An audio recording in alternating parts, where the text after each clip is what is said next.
Have you ever wondered what you're truly capable of? When faced with the absolute worst, when every ounce of your being is screaming to give up, what would you do? Today, we're diving into a story that pushes the limits of human endurance, a testament to the unyielding power of the will to live. This isn't a fictional tale. It's the incredible true story of Juliane Koepcke, the sole survivor of a catastrophic plane crash in the heart of the Amazon rainforest. It was Christmas Eve, 1971. A 17-year-old Juliane, alongside her mother, boarded LANSA Flight 508 in Lima, Peru. They were heading to Pucallpa to reunite with her father, a renowned zoologist, for the holidays. The flight started like any other, but soon they flew into a massive dark thunderstorm. The turbulence was violent, rattling the aircraft. Passengers grew nervous, but what happened next was unimaginable. A blinding flash of lightning struck the plane's wing. In an instant, the world turned to chaos. The aircraft began to disintegrate in mid-air.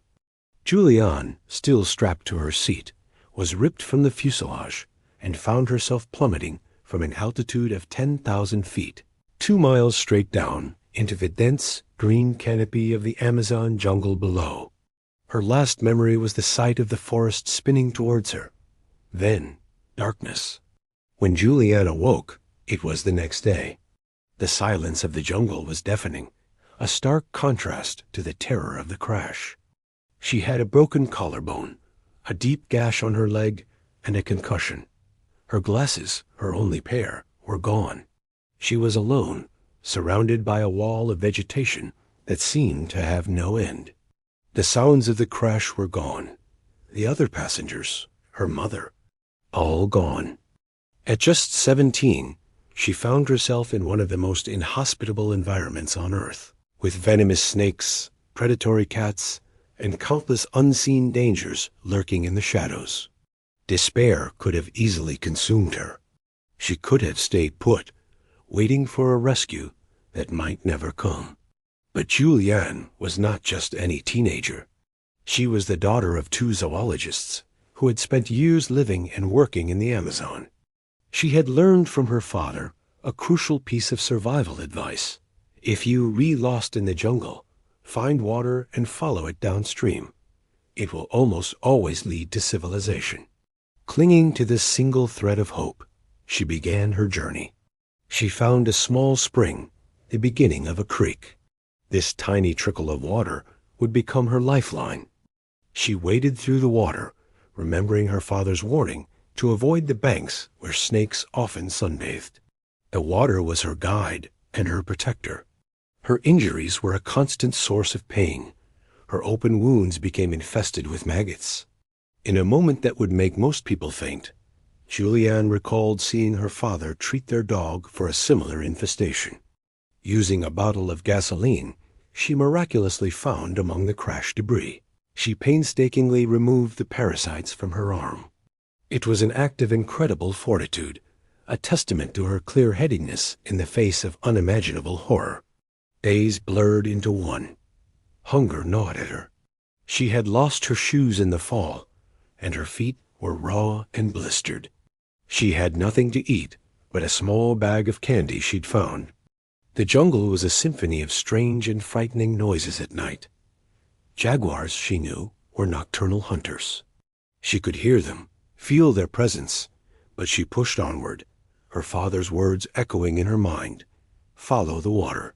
She walked, waded, and sometimes floated for 9 agonizing days. She was weak, dizzy from hunger, and on the verge of giving up. On the 9th day, as she was resting on a riverbank, she saw it. A boat, an actual man-made boat moored by the shore. At first, she thought it was a hallucination, a mirage brought on by starvation, but it was real. Hope surged through her. She crawled towards it, calling out, but no one answered. Nearby, she found a small makeshift hut and a path leading away from the river. Knowing that the owners would eventually return, she decided to wait. She was too weak to go any further.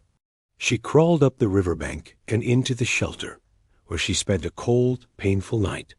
The next day, she heard voices. 3 local lumbermen were returning to their camp. When they saw her, they were stunned. They thought she was a Yimanya, a mythical water spirit from local folklore. Her blonde hair, pale skin, and tattered clothes made her look otherworldly. Juliane, using the little Spanish she knew, explained what had happened. The men were astounded. They knew of the plane crash, but had never imagined there could be a survivor. They treated her wounds with local remedies, gave her food, and showed her immense kindness. The next morning, after a grueling 7-hour boat journey, they brought her to a small village. From there, she was airlifted to a hospital. She was the sole survivor of LANSA Flight 508. 91 other people, including her mother, had perished. Juliane Koepcke's story is more than just a tale of survival. It's a profound lesson in resilience, knowledge, and the incredible strength of the human spirit. The survival skills her parents had unknowingly equipped her with were the keys to her salvation. Her ability to remain calm, to think logically, and to apply what she had learned in the most extreme circumstances is nothing short of miraculous. She didn't just survive. She went on to honor her parents' legacy. She followed in their footsteps, studying biology and becoming a renowned mammologist, dedicating her life to studying the very rainforest that had almost claimed it. She returned to the crash site, faced her trauma, and found a way to move forward, transforming her ordeal into a life of purpose. Her story reminds us that sometimes the most valuable lessons are the ones we learn when we're not even trying. It shows that even in our darkest moments, there is a path forward if we can just hold on to a shred of hope and keep moving. What would you have done?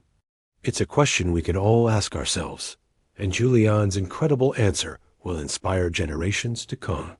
Thank you so much for joining me on this incredible journey today.